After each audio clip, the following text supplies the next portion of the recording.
What's going on, guys? Danny Hacker here with KECO Body Repair Products. In this series of videos, we're going to go over pull-to-paint repairs utilizing the full L2E system. Alright, so let's go ahead and dive into this repair. As you can see, there's two primary impact points, one on the upper and lower body line, and there's a little damage going up into the cell panel. Also, make sure that you're pulling the OE procedures. This is going to tell you the substrate you're working with. It's also going to allow you to know what's behind that panel. Is there anything behind that panel I need to be worried about or concerned about? We want to make sure that we get some of them parts removed so we don't find any secondary damage as well. Also, the shop light is huge for being able to map out the repair. Not only is it used to find the highs and lows during the repair, but it's also amazing during that blueprint process. Now I'm going to leave the door on during this repair just while I get that metal moving, because that gap from the quarter to the door is pretty wide due to that primary impact on that upper body line. And this is why we're going to be using that lateral tension tool. Not only is it going to help us pull that body line back to where it needs to be, but it's also going to bring the edge of that quarter back to specs as well. But keep in mind, the lateral tension tool does not come in that level 2E, but it is a great tool to add to it. So keep that in mind when you're purchasing it, or if you've already purchased one, check out maybe getting a lateral tension tool to help aid those pretty sharp repairs. And before we set up any tabs, we always want to make sure we follow that 6C process. And you can get the full process in detail at pulltopaint.com. I want to make sure when I place these tabs that they're even across that upper body line. So when I go to install the lateral tension tool, nothing binds up.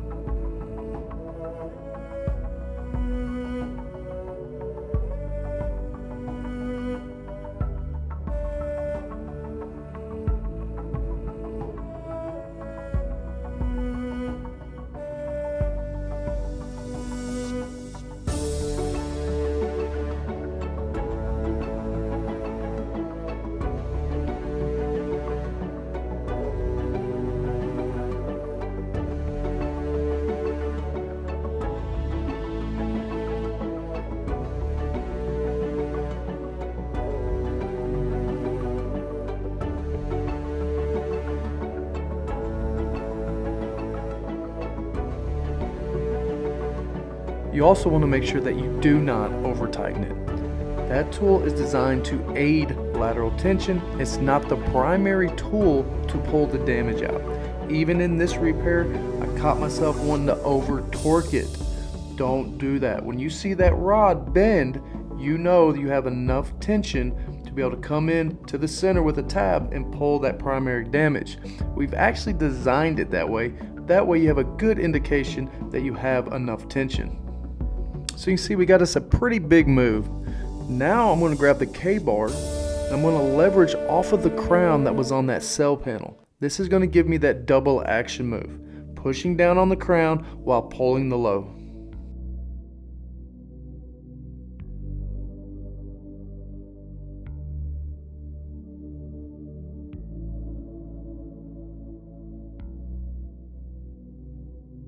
Now here's an awesome tip when removing those larger tabs, because when you follow that 6C process, those bad boys are on there. So what you're going to do is take your heat gun, warm it back up again, then spray your isopropyl alcohol and it should peel off nice and easy for you. So our door gap is on point, that body line has moved a ton, so now we're going to go ahead and start attacking that lower body line. Once again, always make sure you're following that 6C process, making sure that we're prepping that panel for strong, consistent pulls every single time. With this repair, we're going to use a 25mm curved flexible centipede along with the extended height bridge so we can get constant, steady tension where we can come in with that blending hammer and start correcting them crowns, creating that metal flow.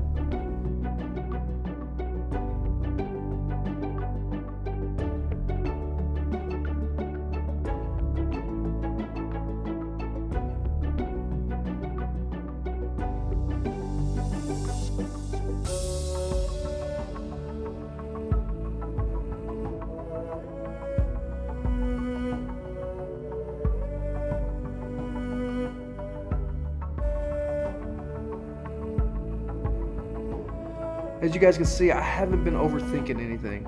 I see a low, I'm gonna pull it. I see a high, I'm gonna knock it down.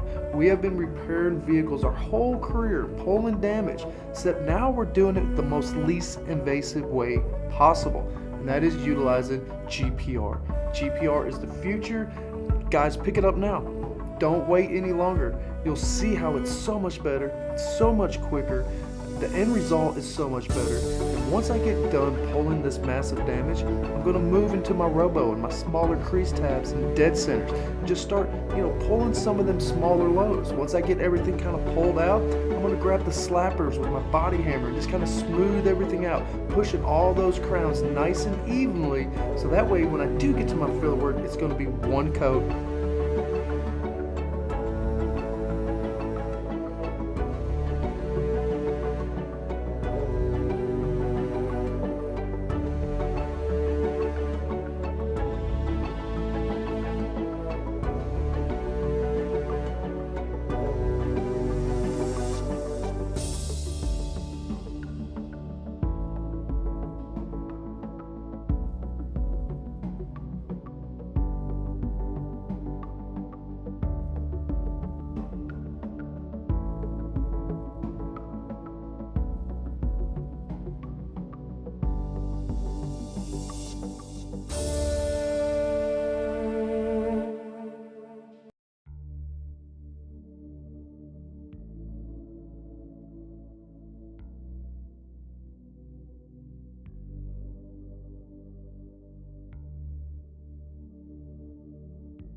And that right there is a beautiful repair.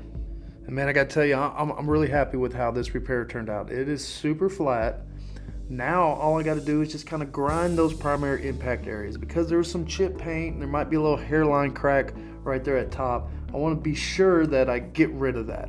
So I'm just gonna sand it down, make sure it's nice and smooth, and you'll see that it looks metal finish, but with that light and clear coat you could see a lot of imperfections. So that's why I mean know when to stop. When it feels flat and you see just a little bit of chitter chatter here and there, you're good. That is a beautiful repair, so stop and move to your filler coat.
And as you can see, one coat, just like I said.